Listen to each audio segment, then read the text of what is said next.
Welcome back. You are listening to the home of forbidden romances. Prepare yourself, because tonight's story will leave you breathless. The rain didn't just fall. It felt like the sky was trying to drown the city of Oakhaven to wash away the sins of the Vane family, and I was the primary stain being scrubbed out. 1 hour. That was all it took for my life to implode. 1 hour ago, I was Julian Vane, heir to the Vane architectural empire, the golden boy with a silver spoon welded to his tongue. Now, I was standing on the slick pavement outside the iron gates of my childhood home, a single leather duffel bag in my hand, my credit cards frozen, my name mud, and the stinging memory of my father's backhand still burning on my cheek. "Don't come back until you've learned your place," he had roared, his voice shaking the mahogany walls of his study.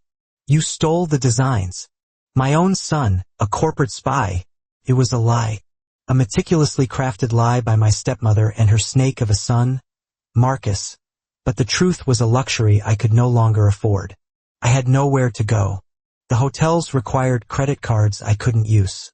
My friends were Vane loyalists who wouldn't pick up the phone. The only place that wouldn't turn me away was the one place I had been dreading returning to for my final semester, the Blackwood Institute for Design, and specifically, the dorm room I had been assigned to but never used because I had a penthouse apartment uptown. Room 404. The room everyone avoided. The room belonging to the freak of Blackwood. The transit ride was a blur of humiliation. By the time I reached the imposing Gothic dormitory of the Institute, I was soaked to the bone, my designer suit clinging to me like a second, freezing skin. I dragged myself up the 4 flights of stairs, the smell of old paper and damp stone filling my lungs. I stood before the door, taking a breath that rattled in my chest. I knocked. Nothing. I knocked again, desperate.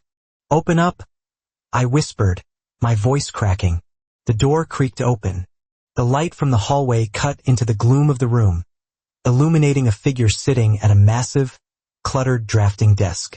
He swiveled slowly in his chair. Silas Thorne. The rumors about Silas were legion. They said he didn't sleep. They said he talked to the buildings he designed. They said he was dangerous, a scholarship case from the gutter who had clawed his way in with brilliance and brutality. He was tall, lean but corded with muscle visible beneath a tight black t-shirt. His hair was a messy inkblot of black curls, hanging over eyes that were unsettlingly pale, like shattered ice. He looked at my shivering form, at the water pooling around my Italian loafers, and then at the duffel bag. He didn't look surprised. He didn't look sympathetic. The corner of his mouth quirked up. It wasn't a smile. It was a smirk. A sharp, predatory expression that made the hair on the back of my neck stand up. Well, Silas drawled, his voice a low, rough baritone that vibrated through the floorboards. "The prince has fallen from his tower.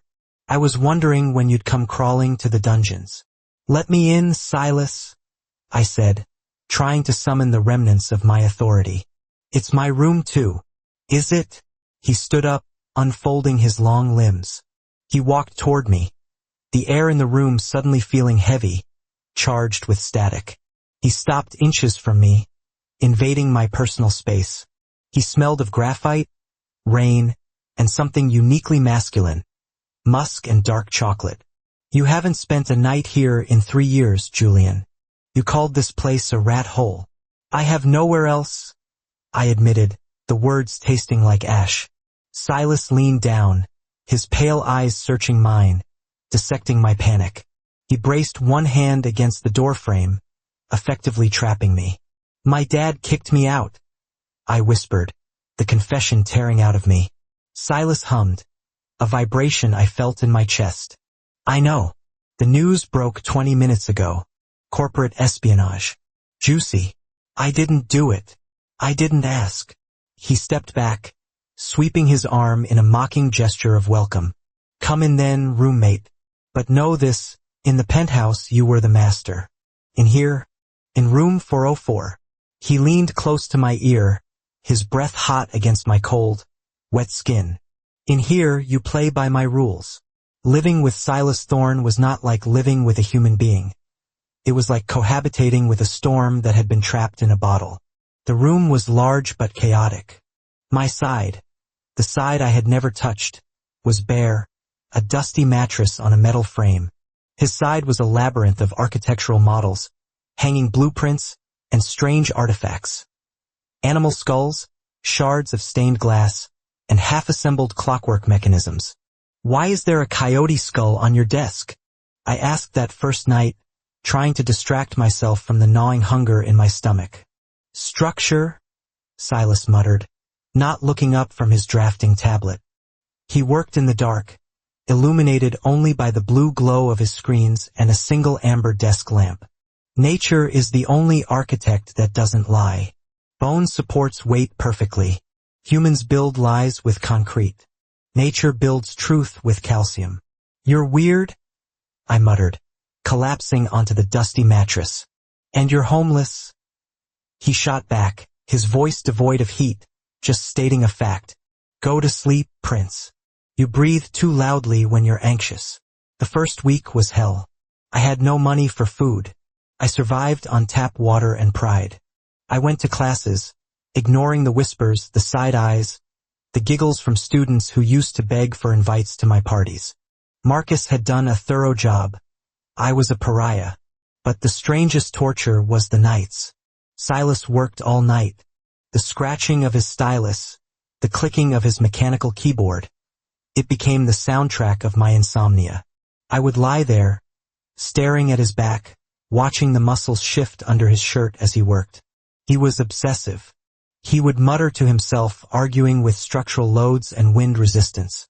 And sometimes, I would wake up and catch him watching me. It happened on the fourth night. I woke up with a start, sweating from a nightmare about my father. The room was silent. I turned my head and froze. Silas was sitting on the edge of his bed, facing me. He wasn't working. He was just watching. His pale eyes were glowing in the semi-darkness, fixed on my face with an intensity that felt like a physical touch. "What?" I rasped, my heart hammering. "You were crying," he said simply. I wiped my cheek. It was wet. "So? It's inefficient," he said, standing up. He walked over to his mini-fridge, the one he had told me was off-limits under penalty of death, and pulled out a container. He tossed it onto my chest. It was a sandwich, turkey and Swiss on rye. "Eat," he commanded, turning back to his desk. "Your stomach growling is throwing off my concentration." I stared at the sandwich. I wanted to throw it at him. I wanted to scream that I didn't need his charity. But I was starving. I tore into it, eating like an animal. "Thank you," I whispered after I finished. "Don't thank me," he said, his back to me. "You owe me now. Everything has a cost, Julian. Remember that." The cost, it turned out, was my autonomy. Because I had no money for supplies, Silas offered me a deal. I would be his assistant. I would clean his brushes, organize his files, and run his errands. In exchange, he would let me use his high-end equipment for my own final project. "I'm not your servant," I argued. "You are whatever the person with the resources says you are," Silas replied calmly, looking up from a blueprint. He was wearing reading glasses that made him look infuriatingly handsome.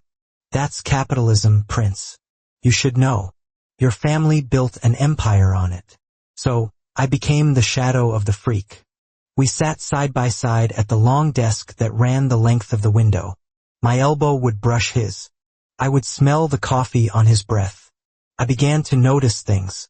The way his hands, long, elegant fingers stained with ink, moved with surgical precision. The way his jaw clenched when he was frustrated. And the way he defended me. It happened in the cafeteria. I was trying to get a free coffee from the dispenser when Marcus walked in, flanked by two of his lacrosse goons. "Look who it is," Marcus sneered, loud enough for the whole room to hear. "The corporate rat. Enjoying the swill, Julian?" Dad cut off the espresso machine access. I gripped the paper cup. "Leave me alone, Marcus." "I don't think I will. You're a stain on the Vane name. You shouldn't even be here." Marcus stepped forward, shoving my shoulder. The hot coffee sloshed over my hand, burning me. I gasped, dropping the cup. Oops, Marcus laughed. Clumsy. He raised his hand to shove me again, but his wrist was caught in midair. Silas was there. I hadn't even seen him move. He had been sitting 3 tables away, but suddenly he was between us. His hand clamped around Marcus's wrist like a vice. Let go, freak! Marcus yelled, trying to yank his hand back. He couldn't. Silas didn't budge. You spilled his coffee, Silas said. His voice was terrifyingly calm. Low. Violent. And you touched my property. The cafeteria went silent. Property? He's a traitor, Marcus spat. He is my roommate, Silas corrected, his pale eyes narrowing. He squeezed. There was a sickening pop. Marcus screamed, dropping to his knees. And I have a very low tolerance for people who damage things that belong to my workspace. Silas released him. Marcus scrambled back, cradling his wrist, terror in his eyes. Get out, Silas whispered. Marcus ran. Silas turned to me. He didn't ask if I was okay. He grabbed my burned hand, inspecting the red skin with a clinical frown. Come on, he said, pulling me toward the exit. We need to put burn cream on that. If your hand is damaged, you can't ink my designs tonight. Is that all you care about? I asked, stumbling after him, my heart racing not from fear, but from the adrenaline of being protected. Your designs. Silas stopped in the hallway. He looked down at me, his gaze dropping to my lips, then back to my eyes. The intensity was back, that freaky, obsessive focus. I care about efficiency, he said. And you getting hurt displeases me. The shift happened gradually, then all at once. The freaky deskmate wasn't just a nickname anymore. It was a reality I was falling into. Silas was strange. He was possessive. He didn't understand social cues. But he was brilliant, and under the layers of ice and eccentricity, there was a fire that drew me in. We were working late one rainy Tuesday. The thunder was shaking the window panes. Why do you hate my family? I asked. It was the question I had been afraid to voice. Silas paused. He set down his pen. He turned to me, swiveling his chair so our knees locked together. Your father built the grand library downtown, Silas said. Do you remember it? Yes, it was his breakthrough project. It was my father's design, Silas said quietly. My father was a junior architect at Vane Corp. He showed your father the sketches. 2 weeks later, your father fired him for incompetence and released the designs as his own.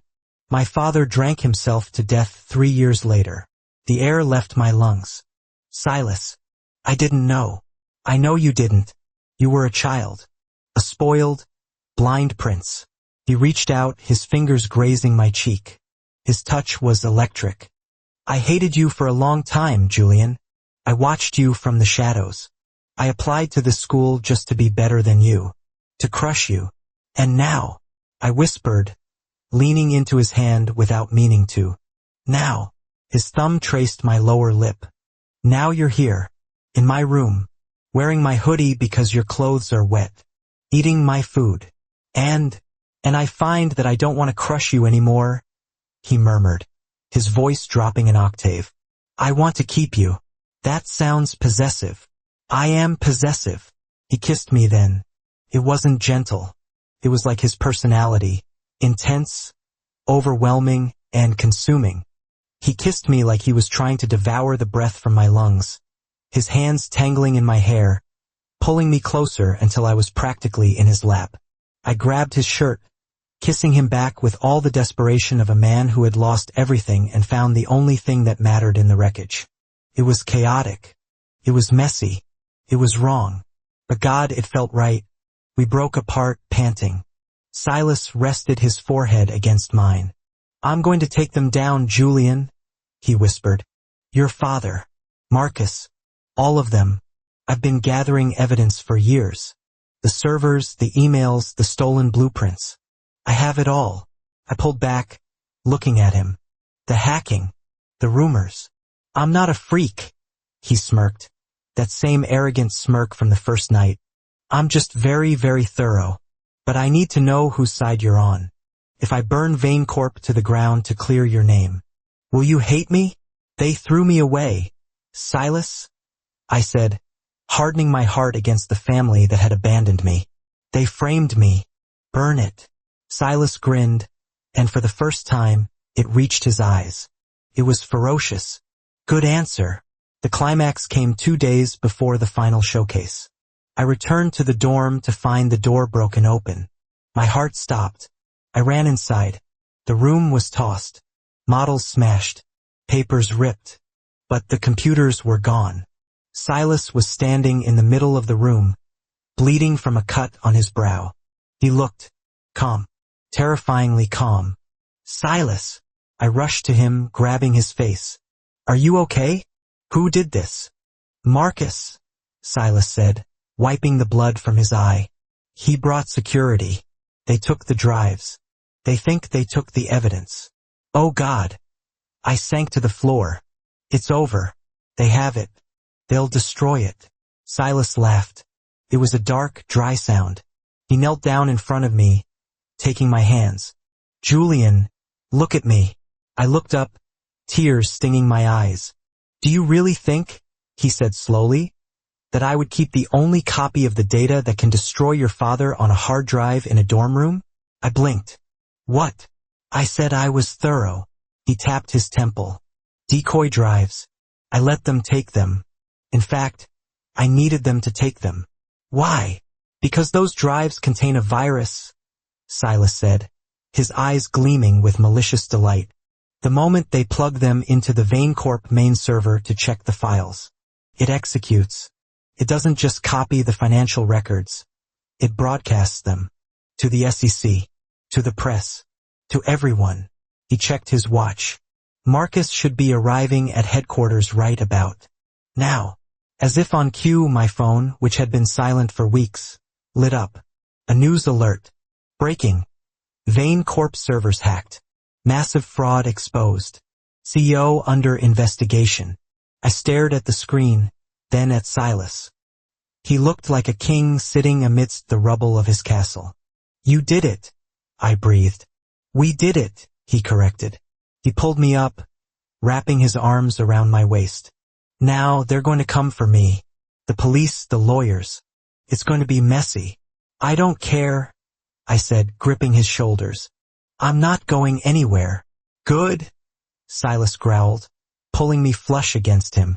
Because you're my deskmate, my partner, and nobody takes what is mine. The fallout was spectacular. My father was arrested.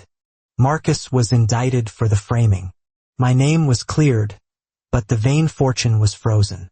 I was technically still broke, but I felt richer than I ever had in the penthouse. 6 months later, we were in a small studio apartment downtown. It wasn't much, but it was ours. I sat at the desk, sketching a new concept for a sustainable library. Silas came up behind me, wrapping his arms around my chest, resting his chin on my shoulder. You're overthinking the roofline, he murmured, biting my earlobe lightly. And you're distracting me. I leaned back into him. That's my job. He spun my chair around. He looked different now, less like a trapped animal, more like a man who had won the war. But the intensity was still there. The pale eyes that saw everything. So, he smirked, are you happy you fell for the freak? I pulled him down by his tie, kissing him until we were both breathless. Best decision of my life, I whispered against his lips. And that is how the viper tamed the wolf. If you enjoyed seeing Silas take absolute control and burn an empire for love, destroy that like button. And tell me in the comments. Would you forgive a family that kicked you out? Or would you help your lover burn them to the ground? I'll be reading your answers. Subscribe for the next chapter. Until then.